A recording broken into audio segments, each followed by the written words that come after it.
ne okaloko mondo oluong nying wuon parwa. Be oyiena timo succession mar lope.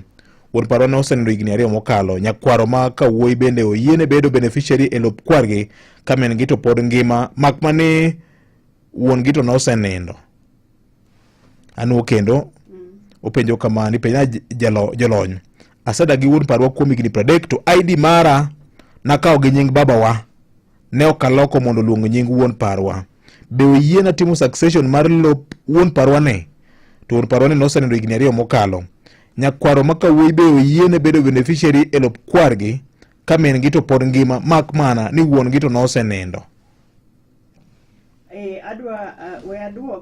Duoka piyo kapok odhi ma 30 years modak gi chwore 30 years oyieni. Okay. Iyudo ni ng'eny keny makaluo itimo culturally.